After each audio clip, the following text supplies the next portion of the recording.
사랑하는 성도 여러분, 예수님을 만나서 그분을 알고 제대로 믿는 사람은 반드시 삶의 변화가 일어나게 될 줄 믿습니다. 우리 성경에 물질의 최고의 가치를 두며 키가 작아서 열등감을 가지고 살아가던 삭개오라고 하는 사람이 예수님을 만나 그의 삶이 변화되었습니다. 또 남편을 5이나 둘 정도로 외롭고 고독했던 여인, 또 그것 때문에 죄책감에 사로잡혀 다른 사람들과 어울려 살지 못했던 수가성의 여인도 예수님을 만난 이후에 변화되었습니다. 교회를 핍박했던 사울이라고 하는 청년이 다메섹 도상에서 부활하신 주님을 만나고 난 이후에 그는 예수님을 증언하고 복음을 위하여 자기의 목숨을 내건 정말 하나님께서 기뻐하시는 사명자가 되었다는 사실도 믿으시기를 바랍니다. 대부분 갈릴리 해변에 거주하면서 제때 배우지 못했던 사람들, 그리고 너무나도 가난했던 이들, 사람들에게 무시와 멸시를 받았던 소망 없는 사람들, 그리고 특별히 각색 병으로 고통을 받던 사람들이 예수님을 만나게 되었을 때 그들의 삶은 치유받게 되었고, 그들의 병은 고침을 받게 되었고, 그들은 건강을 회복하게 되었습니다. 그리고 그 이후의 삶은 하늘의 평안을 누리게 되었고, 기쁨으로 하나님의 영광을 위해 살아가는 참으로 멋진 인생을 살 수 있었던 것은 모두가 다 예수님을 만났기 때문입니다. 오늘 나는 여러분들에게 예배를 집례하며 하나님의 말씀을 선포하면서 제 안에 간절한 바람을 가지고 있는데, 그것은 오늘 또 성령으로 우리 가운데 임재하시는 예수 그리스도를 다 인격적으로 만나서 구주로 영접하고 그분과 친밀한 관계를 유지하면서 신앙생활에 부디 승리하는 우리 주 안의 모든 성도 여러분들이 다 되실 수 있기를 바랍니다. 오늘 본문의 말씀의 내용도 그런 내용입니다. 한 사람이 38년 동안 병으로 고통을 당했습니다. 그런데 예수님을 만나서 깨끗하게 고침을 받고 걸어다니면서 하나님께 예배하고 주님을 증언하는 그런 인생으로 바꾸어지는 아름다운 모습을 본문에서 볼 수 있습니다. 특별히 오늘 이 사람이 베데스다라고 하는 못에서 찾아오신 주님을 만나게 되었는데, 우리는 그 베데스다 못 주변에 모여든 사람들의 모습을 보면서 이 사람들이 곧 내 모습이고 예수님을 만나기 전의 인생들, 구원받기 전에 비참한 인생들의 모습이구나 라고 하는 것을 깨닫게 되는 것입니다. 여러분, 오늘 말씀은 이렇게 시작이 됩니다. 예수님께서 유대인의 명절이 되어서 예루살렘에 올라가셨습니다. 예루살렘에 있는 양문 곁에, 양문이라고 하는 것은 제사를 드리기 위해서 짐승, 양을 늘 성문 밖에서 끌고 들어오는 문이 있었는데 그 문을 양의 문이라고 불렀습니다. 그런데 그 문 곁에 베데스다라고 부르는, 히브리 말로 베데스다라고 부르는 못이 있었는데, 이 뜻은 은혜의 집, 자비의 집이라고 하는 뜻을 가지고 있었습니다. 이곳에 수많은 병자들이 모여 있었다라고 말씀을 시작하고 있지 않습니까? 사랑하는 주 안의 성도 여러분, 오늘 현재를 살아가는 대부분의 인생들의 모습을 우리가 이 본문에 따라서 몇 가지로 정리를 해보면 이런 특징을 가지고 있습니다. 먼저는 누구나 다 질병으로 고통을 받고 살아가고 있다는 것입니다. 우리 가운데 병이 없는 사람이 어디 있겠습니까? 나 자신도 모르는 사이에 질병으로 고통을 당하고 있는 것이지요. 저는 하루 이틀 전에 몇 사람에 대한 이야기를 들었습니다. 나이가 이제 50대 후반이고 60대 초반인데, 한 분은 암이 퍼져서 돌아가셨고, 또 한 분은 내일 수술을 하기 위해서 서울 병원으로 올라간다고 그러면서 제게 기도를 부탁하는 그런 가정이 있습니다. 아무도 건강에 대하여 장담할 수 없습니다. 나 자신도 모르는 사이에 내가 어떤 질병으로 지금 죽어가고 있는지 어떤 사람은 못 느끼고 있을 뿐입니다. 예수님 당시에도 수많은 환자들이 있었습니다. 이것이 오늘날 우리들의 모습이라고 볼 수 있는 것이지요. 많은 병자, 앞을 바라보지 못하는 사람들, 다리를 저는 사람들, 혈기 마른 사람들이 이 베데스다 연못가에 즐비하게 그들이 있었다는 것을 알 수 있습니다. 그리고 또 인생이 무엇입니까? 인생은 누구나 다 기적을 바라고 있다는 것입니다. 오늘 베데스다 못가의 수많은 병자들은 기적을 바라고 왔습니다. 오늘 본문에 기적된 대로 어떤 기적을 바라고 왔습니까? 여기 3절 하반절부터 보면 물의 움직임을 기다리니 이는 천사가 가끔 못에 내려와 물을 움직이게 하는데, 움직인 후에 먼저 들어가는 자는 어떤 병에 걸렸든지 낫게 되미러라. 그래서 자기 자신이 기적의 주인공이 되기 위하여 여기에 수많은 사람들이 운집에 있었던 것입니다. 모두가 다 한결같이 오늘은 내가 기적의 주인공이 되어야 되겠다라고 생각을 하고 그곳에 왔지만, 모두가 다 기적의 주인공이 될 수는 없었습니다. 인생이 질병으로 얼마나 힘들고 고통스러웠으면 기적을 바라겠습니까? 오늘 우리 가운데도 이런 분들이 계시리라고 생각을 합니다.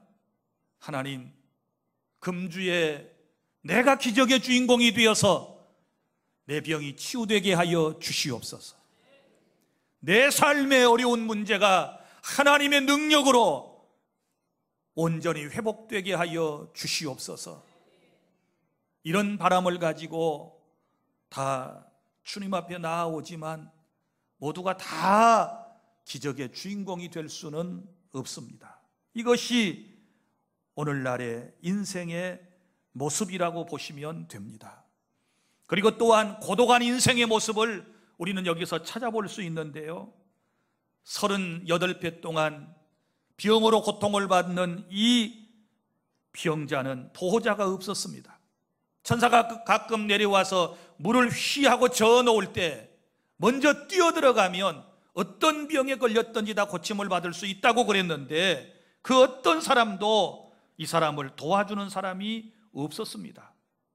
여러분, 다 자기 자신의 가족이나 친구나 아는 사람이 더 중요한 우선순위가 있는 것이지, 알지도 못하는 사람을 누가 자기 가족을 놔두고 자기 가족도 병으로 죽어가는데 그 사람 제쳐놓고 모르는 사람, 그 사람이 50년 동안 60년 동안 질병으로 고통을 받는다고 한들 그 사람을 고쳐주기 위해서 자기 가족을 뒤로 하는 사람이 어디에 있겠습니까? 그래서 인생은 고독하고 외로운 것입니다. 아무도 나와 함께 해주는 사람이 없고, 아무도 나를 도와주는 사람이 없고, 아무도 나를 이끌어주는 사람이 없을 때 인생은 힘들고 외롭고 고달픈 것입니다. 그리고 또 보십시오. 이 못가에 모여든 수많은 사람들, 가진 것이 있었겠습니까? 대부분 다 병자들인데 그 병을 치유하기 위해서 얼마나 많은 노력을 했겠습니까? 물질을 지출하면서 병 낫기를 위해서 갖은 노력을 다 했을 것입니다. 그런데 병은 고쳐지지 않았습니다. 그래서 오늘 여기 말씀에 오늘 주인공처럼 보여지는 이 38회 동안 병자였다고 고침을 받은 사람도 보면 그가 병이 나아가지고 가지고 갈 수 있는 것은 자리 하나 뿐이었습니다. 오늘 본문은 이 자리를 얼마나 강조하고 있는지 모릅니다. 여기 말씀에 여러분 8절, 9절, 10절, 11절, 12절까지에 보면 계속 자리라고 하는 말이 나오지 않습니까? 가진 것이 없었습니다. 한마디로 말하면 물질을 통하여 자기 인생의 소원을 성취 못한 안타까운 인생이었음을 우리는 알 수 있는 것입니다. 사랑하는 주안의 성도 여러분, 오늘 베데스다 못가에 모여 있는 그 사람들의 모습이 우리들의 모습이고 바로 절망 가운데 허덕이는 인생들의 모습이라고 볼 수 있습니다. 여러분, 예수님을 만나기 전까지의 인생은 소망이 없습니다. 살아보려고 발버둥을 치지만, 갖은 노력을 다 해보지만, 그러나 주님을 만나기 전까지는 그 어떤 사람도 소망이 없고 문제가 해결될 수 없다는 사실을 여러분 기억하시기를 바랍니다. 그런데 이런 절망 가운데서 신음하는 인생을 우리 예수님께서 오늘 찾아오셨습니다. 그래서 이 베데스다 못에 찾아오신 예수님, 이 예수님이 어떤 분인가를 먼저 소개를 해드리고 말씀을 이어가도록 하겠습니다. 첫째, 죄를 지어 불쌍한 삶을 살아가는 인생을 찾아오신 우리 예수님은 어떤 분이실까요?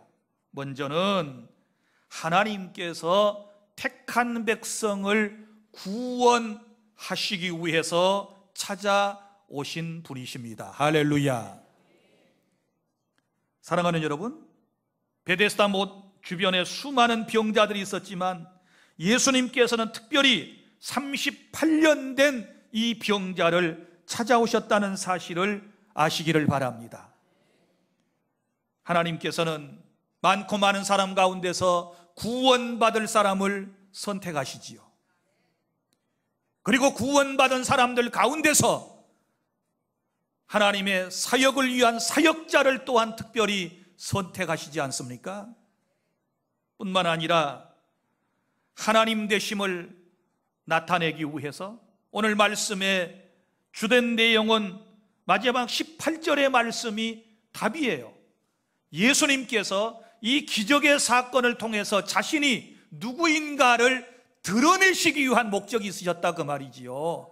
내가 하나님의 아들이고 그리고 하나님과 나는 동등이다, 곧 내가 신성을 가진 하나님이시다 라고 하는 것을 사람들에게 알리시기 위해서는 기적을 행하셔야 했는데 그 기적의 주인공을 하나님께서, 예수님께서 선택하셨고 선택한 그 사람을 찾아서 주님이 오셨다는 사실을 믿으시기를 바랍니다.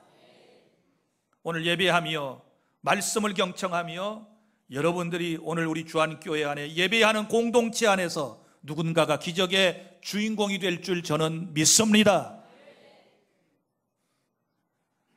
그리고 또 하나는 하나님께서 택한 백성을 구원해 주시고 치유해 주시기 위해서 찾아오실 때 우리를 다 알고 찾아오신다는 것입니다.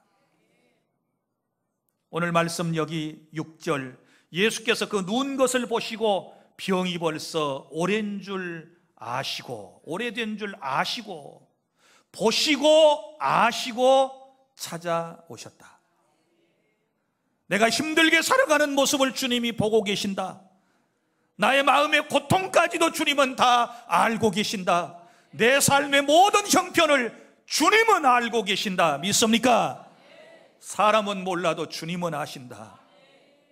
내가 얼마나 힘들게 살고 있는지, 내가 얼마나 고통스러운 나날들을 살아가고 있는지를 우리 주님께서는 다 아시고 찾아오시는 줄로 믿으시기를 바랍니다.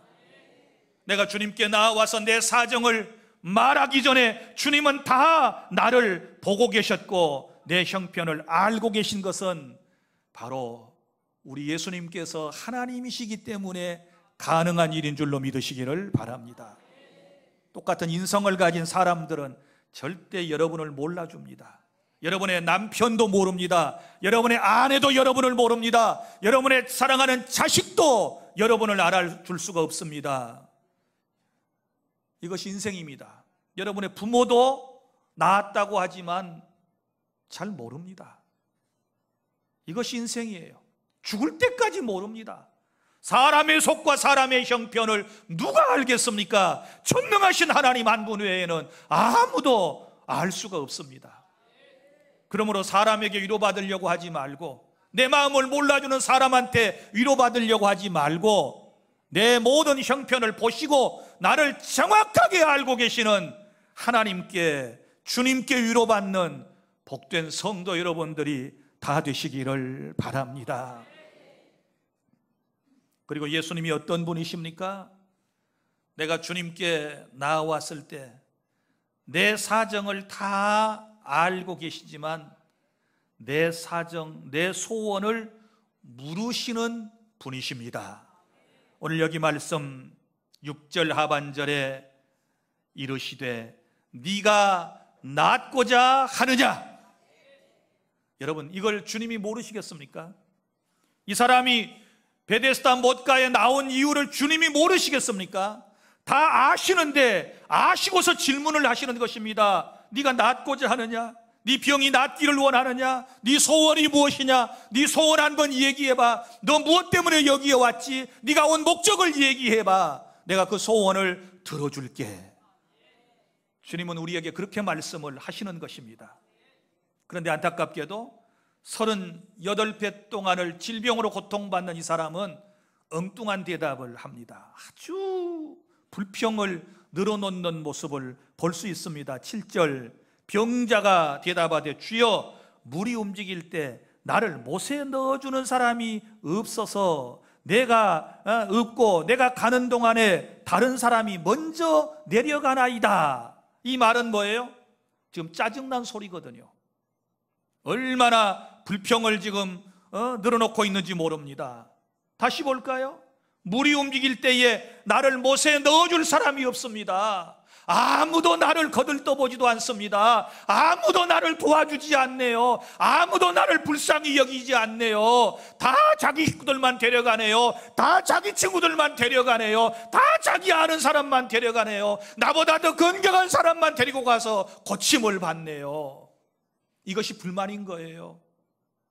그리고 또 보세요. 그러면 그것 때문에 낙심해가지고 가만히 앉아 있었다는 얘기입니까? 아니에요. 그럼에도 불구하고 내가 가는 동안에 다른 사람이 먼저 내려갑니다. 자기도 여러분 내려가 보려고, 물가로 가보려고 얼마나 노력을 하고 최선을 다했다는 것을 우리가 여기서 볼 수 있지 않습니까? 그런데도 자기의 소원이 이루어지지 않았다. 그런데도 불구하고 한 번도 먼저 들어가서, 천사가 물을 동할 때 먼저 들어가서 아직까지 자기 병이 고침을 받지 못한 것에 대한 불평과 불만을 지금 예수님께 토로하고 있는 것입니다. 주님께서 네가 낫고자 하느냐라고 질문하실 때 이런 대답해야 되겠습니까? 여러분 같으면 이런 대답 하시겠습니까? 네가 낫고자 하느냐? 그러면 우리는 뭐라고 대답할까요? 예, 낫기를 원합니다. 예, 고침받기를 원합니다. 이렇게 분명하게 우리는 급하게 대답할 것 아니겠습니까? 근데 그도 그럴 수밖에 없는 것이, 이때까지만 해도 예수님이 누구라는 사실을 이 사람이 모르고 있기 때문에 그런 거예요. 우리가 신앙생활을 하면서 교회에 와서 지금 이 자리에 앉아 있지만 주님에 대하여 자세하게 알지 못하는 사람들은 늘 이런 궁생한 변명을 늘어놓고 있는 것입니다. 주님을 진짜 아는 사람이라면 그렇게 말하지 않지요. 주님의 능력을 아는 사람이라면, 주님의 사랑을 아는 사람이라면, 그분의 자비로운 마음을 아는 사람이라면 이런 말을 길게 늘어놓지 않을 거예요. 예, 사랑해 주님, 제가 낫기를 원합니다. 저 고쳐주세요. 저 낫게 해주세요. 저도 걷기도 하고 뛰게 만들어주세요. 이렇게 말하지 않겠습니까? 그런데 지금 잘 모르기 때문에 이러는 거예요. 그런데 사랑해 주님은 보세요, 상대가 나에 대하여 잘 알지 못한다 할지라도 그걸 너무 개념하지 않으십니다. 우리는 어때요? 누군가가 나를 몰라주면, 나보다 못한 사람이 나를 몰라주면, 내가 자기를 도와주려고 그러는데 나를 잘 몰라주면 서운한 감정이 마음속에 생기지 않습니까? 나를 잘 몰라보네? 내가 누군 줄 모르는가 봐? 이러면서 서운한 감정이 생기는데 주님은 그러시지 않습니다. 서운한 감정은 뒤로 하시고 주님이 하시는 말씀, 일어나 네 자리를 들고 걸어가라, 이렇게 주님이 말씀해 주심을 믿으시기를 바랍니다. 주님을 잘 모르는 사람에게도 너그러우신 주님, 할렐루야. 이런 주님의 사랑으로 우리가 지금까지 살아오고 주님을 배워가고 신앙생활하고 있다라고 하는 사실을 믿으시기를 바랍니다. 그런데 이 사람은요, 권위 있는 이 주님의 말씀 속에 무언가 이끌림을 받습니다. 아직 그분이 정확하게 누구인지는 잘 모르지만은 일어나 내 자리를 들고 걸어가라 라고 하는 그 말씀 속에서 하나님의 놀라운 어떤 위력을 느끼게 되는 것이고, 거기서 확신을 갖게 되었을 것입니다. 그리고 9절에 그 사람이 곧 나아서 자리를 들고 걸어가니라. 할렐루야. 주님의 말씀 한마디에 38회 동안 한 번도 걷지 못한 이 사람이, 한 번도 뛰어보지 못한 이 사람이 이제는 걸어서 자기가 이제 재산 목록 1호로 생각했던 자리를 들고 걸어가는 이런 놀라운 기적의 주인공이 되었다는 사실을 믿으시기를 바랍니다. 예수님은 누구십니까? 이처럼 주님을 잘 모르는 사람을 측은히 여기시고, 병든 사람을 주님은 안타깝게 여기시고 지나치지 아니하시고 찾아오셔서 치유해 주시는 주님이 내 사랑하는 주님, 나의 주님이라고 하는 사실을 믿으시기를 바랍니다. 그래서 이 사람은 주님의 은혜로 깨끗하게 치유함을 받게 되었는데, 오늘 이런 놀라운 은혜가 우리 주 안의 성도 여러분들에게 있기를 바랍니다. 둘째로, 그러면 나를 알고 찾아오신 예수님을 만나서 나도 이런 기적의 주인공이 되려면 어떻게 해야 할까요? 이것이 중요하지 않겠습니까? 우리가 이것을 배우고 내 삶에 적용해야, 실천해야 나도 이런 은혜를 입어서 내 삶이, 내 건강이 치유가 될 수 있지 않겠습니까? 먼저는 이렇게 하십시오. 무슨 일이든지 포기하지 말고 은혜의 자리에 끝까지 나오시기를 바랍니다. 이 38회 동안 질병으로 고통받는 이 병자는 비록 힘든 인생을 살아갑니다. 어제도 허탕친 인생이었고 그제도 허탕친 인생이었고, 그가 베데스다 못가에 나아왔지만 그는 지금까지 그 어떤 기적의 주인공도 되지 못했고 남의 기적이나 구경하는 그런 신세였지만, 그렇다고 해서 너무 절망하거나 낙심하거나 좌절하지 않고 그의 삶을 포기하지 않고, 그에게는 삶의 의욕이 있었기 때문에 그는 끝까지 그날도 베데스다 못가에 나와 있게 되었다는 사실을 믿으시기를 바랍니다. 만약에 이날은 시험 들어가지고 안 나왔으면 어떻게 될까요? 이날 아침에 나오려다가 마음이 상했어요. 아이고, 지금까지 내가 수십 년 동안 그 못에 갔는데 한 번도 나는 기적의 주인공이 못 됐어. 이제는 나는 포기해야 되겠어. 나는 오늘은 가지 아니할 거야. 그러고 집에서 잠이나 자고 있었다든지 집에서 나오지 않았다면 이 사람이 기적의 주인공이 될 수 있을까요? 한번 생각해 보세요. 오늘날 신앙생활이 그렇습니다. 날마다 교회 가면 졸음만 오고 은혜도 안 되고 감동도 안 되는데 내가 오늘 또 이 더위에 교회 가야 돼? 오늘은 쉴까? 하고 안 나왔는데 그것을 이기고 나온 사람이 기적의 주인공이 되었다는 이야기를 들으면 좀 열이 나지 않겠습니까? 신앙생활은 끈기가 있어야 합니다. 인생은 끈기가 있어야 합니다. 언제 내가 기적의 주인공이 될는지는 아무도 모르는 것입니다. 주님이 찾아오시면 그 순간이 기적이 내 삶에 일어나게 되는 것입니다.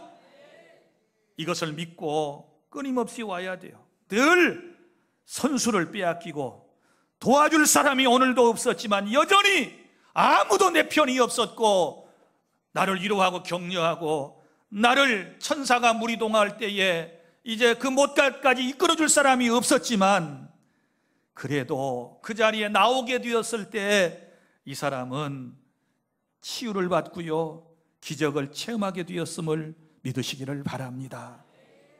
그러니까 교회 나오기 싫을 때, 예배에 빠지고 싶을 때 한 번쯤 오늘 이 사람의 입장을 생각해 보시기를 바랍니다. 끝까지 참여하고 하나님이 계시다 계시지 않다를 얘기하세요. 하나님이 사랑이시다 사랑이 아니시다라고 하는 것을 그때 얘기하세요. 사랑하는 주 안의 성도 여러분, 그리고 또 하나는 저는 이런 생각이 들었어요. 나를 찾아오신 예수님을 만나 내가 기적을 체험하기 위해서는 예수님의 눈에 잘 보이는 자리에 있어야 하겠다. 왜냐하면 예수께서 그 누운 것을 6절에 보시고 그랬잖아요. 일단 주님의 눈에 보이셔야 돼요. 시쳇말로 기둥 뒤에 앉지 마요. 덩치 큰 사람 뒤에 앉아서 졸지 마요. 안 보여요. 물론 주님은 다 보시겠지만, 주님은 보실 수 있으시지만 너무 뒤로 가가지고 고개 숙이고 있지 말아요. 안 보여요. 교회 안에서 하나님의 은혜를 체험하고 이런 기적을 체험하려면 주님께 잘 보이는 모임이나 보이는 자리에 있게 되었을 때 하나님께서 그 사람에게 긍휼을 베푸시고 기적을 베풀어 주실 줄로 믿으시기를 바랍니다. 그리고 주님께서 내게 네 소원이 뭐냐? 너 낫기를 원하느냐? 라고 주님께서 물으실 때 정확하게 여러분이 여러분의 속사정을, 형편을 말씀하시기를 바랍니다. 만약에 주님께서 오늘 영으로 여러분 가운데 임하셔서 오늘 너 궁극적으로는 하나님께 예배하기 위해서 왔다고 오긴 왔지만 네 소원이 뭐니? 오늘은 내가 너한테 뭐 해주기를 원해? 라고 주님께서 여쭤보시면 또박또박 말씀을 하십시오. 정확하게 말씀하시기를 바랍니다. 머뭇거리지 말고 주저하지 말고 여러분의 사정, 형편을 진솔하게 말씀드리면 우리 주님께서 다 아시는 그분께서 여러분을 치유해 주실 줄 믿습니다. 이것이 바로 주님이 하시는 일이에요. 내 아버지께서 지금도 일하시니 나도 일하신다. 그러시면서 주님께서 이렇게 어려운 사람들 주님은 찾아다니시면서 복음을 전하시고 병든 사람을 고쳐주시는 것을 우리는 볼 수 있지 않습니까? 오늘도 주님은 성령으로 우리에게 임하셔서 우리 예배 시간에도 일하고 계심을 믿으시기를 바랍니다. 예배의 대상으로서 예배도 받으시지만 우리 가운데 운행하시면서 지금도 일하고 계시는 예수님, 상한 마음을 만져주시는 예수님, 용기 없는 자에게 용기를 주시는 예수님, 믿음이 나약한 자에게 확신을 주시는 주님, 그리고 병든 자를 치유해 주시는 주님을 꼭 인격적으로 만나시기를 바랍니다. 할렐루야! 이런 은혜를 체험하셔야 하는 거예요. 그리고 말씀에 순종하시기를 바랍니다. 주님께서 뭐라고 말씀하십니까? 예수께서 이르시되 일어나 내 자리를 들고 걸어가라, 걸어가라. 주님이 말씀을 하실 때 9절에 보면 그 사람이 곧 나아서 자리를 들고 걸어가니라. 할렐루야. 순종입니다. 순종. 예수님을 만난 사람은 순종이 필요합니다. 순종은 기적을 체험하기 위해서도 필요하지만 기적을 체험하고 난 이후에도 순종의 삶은 필요하다는 것을 깨달을 수 있기를 바랍니다. 그 다음 셋째로 예수님을 만나 고침받은 후에는 어떻게 해야 할까요? 예수님을 만나서 고침받고 난 이후에 이 38회 동안 질병으로 고통받았던 이 사람 낫고 난 이후에 어떻게 했나요? 맨 먼저는 어디에 있는가 보세요. 14절. 그 후에 예수께서 성전에서 그 사람을 만나 어디로 갔습니까? 성전으로 갔습니다. 뭐하러 갔을까요? 제사 혹은 예배하러 갔을 거예요. 여러분, 하나님께서 우리를 구원하신 첫 번째 목적이 무엇입니까? 우리를 통하여 예배를 받으시기 위함이라는 사실을 기억하시기를 바랍니다. 우리가 치유를 받았으면, 내 삶이 회복되었으면 우리가 무엇을 해야 될까요? 예배에 하나님 앞에 영광을 돌리고 예배를 통하여 주님을 기쁘시게 하는 우리 모두가 될 수 있기를 바랍니다. 예배하는 곳에 있어야 돼요. 그리고 또 보세요. 예배하는 곳에서 예수님을 만나고 그분의 말씀, 곧 설교를 듣잖아요. 보십시오. 그 사람을 거기서 만나 이르시되 보라, 네가 나았으니 더 심한 것이 생기지 않게 다시는 죄를 범하지 말라 하시니. 아멘. 예배하러 가서 누구를 만나요? 예수님을 만나요. 예수님을 만나서 그분의 이야기를 친히 들었어요. 할렐루야. 예수님의 설교를 직접 들었다 그 말이에요. 이런 은혜가 어디 있습니까? 다른 사람에게 다 보편적으로 한 설교가 아니라 누구에게? 자기에게 자기만을 상대로 해서 직접적으로 주신 말씀을 이 사람은 들었습니다. 영광입니다. 은혜입니다. 큰 복인 줄로 믿으시기를 바랍니다. 그래서 말씀을 들을 때는 하나님이 내게 주신 말씀으로 들어야 하는 것입니다.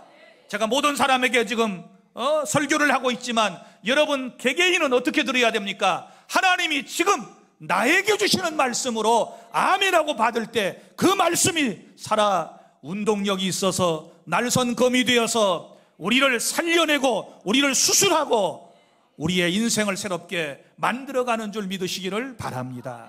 할렐루야. 그리고 경고의 말씀을 받지요. 이 말씀을 좀 찬찬히 볼까요? 보라, 네가 나았으니 더 심한 것이 생기지 않게. 이 말은 뭐예요? 나았는데 다시 재발할 수 있다라는 가능성을 말해요. 자, 그러면 언제 이 병이 또 재발할 수 있느냐? 다시 죄를 지으면 재발할 수 있어요. 그런데 재발하는데 이번에는 어떻게 돼요? 더 심하게 재발돼요. 깨달을 수 있기를 바랍니다. 주님을 만나서 구원받고 병고침을 받고 치유를 받은 분들 기억하세요. 경건하게 사셔야 됩니다. 바로 사셔야 됩니다. 죄를 짓지 않도록 노력하셔야 합니다. 다 나았다고 구원받았다고 함부로 신앙생활을 하다가 오히려 병이 더 중해지는 이런 고통스러운 삶이 될 수도 있다는 사실을 기억하시기를 바랍니다. 그리고 마지막으로 또 보세요. 예수님을 만난 후에 이 사람이 어떻게 변화되고 어떻게 살았는가? 예수님을 전하게 되었습니다. 15절. 그 사람이 유대인들에게 가서 자기를 고친 이는 누구라? 예수라 하니라. 자, 이 말이 무슨 말인가 하면 그 위에 절을 쭉 한 서너 절을 위로 올라가 보면 이런 일이 있었습니다. 자, 이 38배 동안 병으로 고통을 받던 사람이 고침을 받은 때는 언제였느냐? 안식일이었어요.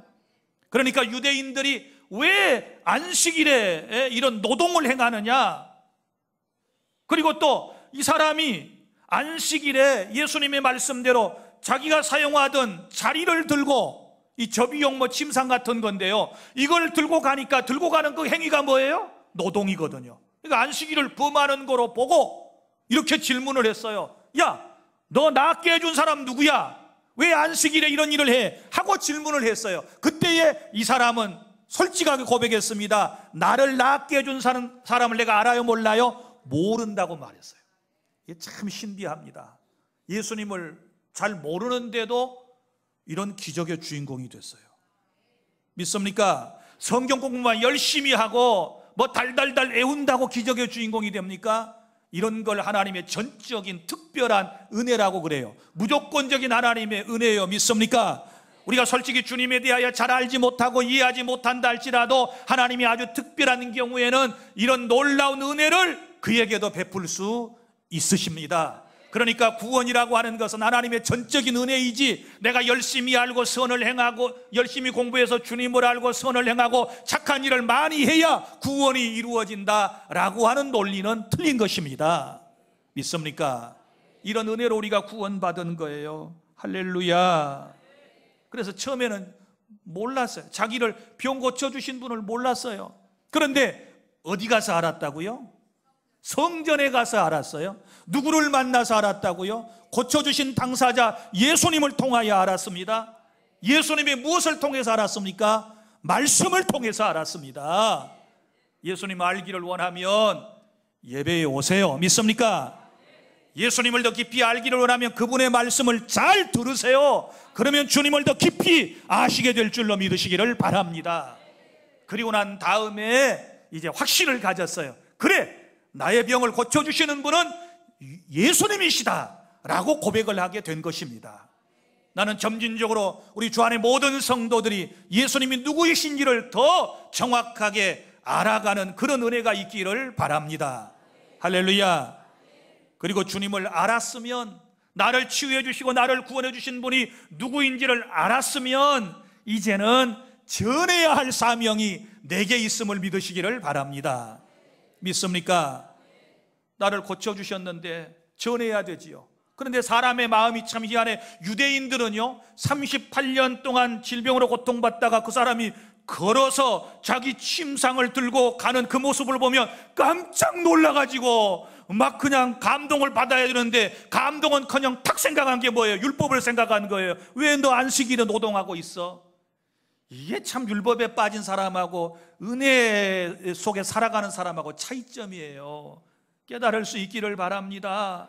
우리 얼마나 감동해야 될까요? 아니 40여 년 동안 못 걷던 사람이 걸어가는 거예요. 걸어가는데 자기가 사용했던 침상을 들고 자리를 들고 걸어가는 거예요. 그러면 그 모습을 보고 감동하고, 전라도 말로 오메오메, 세상에 이런 일이 다 있네. 하나님이 당신에게 복 주셨네. 세상에 그렇게 날마다 그 베데스다 목가로 가더니 오늘에서 이런 좋은 일이 생겼네. 그리고 동네에서 잔치라도 해줘야지요. 그런데 삐뚤어진 마음들은 그러지를 못해요. 남이 잘 되는 것을 보고 율법으로 공격하는 어리석은 사람이 없기를 바랍니다. 남이 잘 됐으면 여러분이 축복하시기를 바랍니다. 함께 기뻐해 주시기를 바랍니다. 이게 주 안에 살아가는 성도들의 삶의 태도예요, 태도. 그리고 주님을 만났으면 이제 가서 열심히 예수님을 증거하시기를 바랍니다. 말씀을 정리하고 맺습니다. 오늘 또 우리의 구원을 위하여 일하시는 예수님께서는 우리를 구원해 주시고 치유해 주시기 위해서 소망이 없는 저와 여러분을 찾아오셨음을 믿으시기를 바랍니다. 주님은 나를 알고 찾아오셨습니다. 그리고 나는 사실 주님을 잘 몰랐음에도 불구하고 주님께서 나를 기적의 주인공으로 만드시고, 그리고 자기 자신을 이 기적을 통하여 하나님이심을 온 세상에게 드러내셨다는 사실을 믿으시기를 바랍니다. 여러분, 내가 주님을 만나면 내 삶이 확실하게 변화되는 것은 다른 데 있는 게 아니고 예수님이 인간이 아니고 예수님은 인간이면서 전지전능하신 하나님이시기 때문에 그분을 만나기 때문에 그분께서 나를 고쳐주시고 내 삶을, 내 인격을 변화시켜 주신다는 사실을 믿으시기를 바랍니다. 그래서 예수님을 만나셔야만 하는 것입니다. 예수님을 만나기 위해서 우리는 날마다 포기하지 않고 있어야 할 자리에 있어야 하는 것이고, 주님이 나를 포기하지 않으시고 나를 찾아오신 것처럼 나 또한 포기하지 않는 마음이 필요한 줄로 믿으시기를 바랍니다. 나를 찾아오시는 예수님, 일하시는 예수님, 그분의 은혜로 내가 구원받고 오늘 이 자리에 있고 하나님의 자녀가 되어 하나님을 예배한다는 이 사실을 생각하면 얼마나 감사한지, 얼마나 행복한지. 일하시는 예수님, 누구를 위해서? 나를 위하여 일하시는 예수님. 이 말씀을 우리 내 삶에 적용해 봅시다. 예수님이 하신 말씀, 내 아버지께서 지금도 일하시니 나도 일한다. 그 뒤에 붙여야 할 말씀, 내 예수님이 보내신 성령님도 일하시니 성령 받은 나도 일한다. 복음을 전하리라. 할렐루야. 이것이 우리가 해야 할 일임을 믿으시기를 바랍니다. 기도하겠습니다.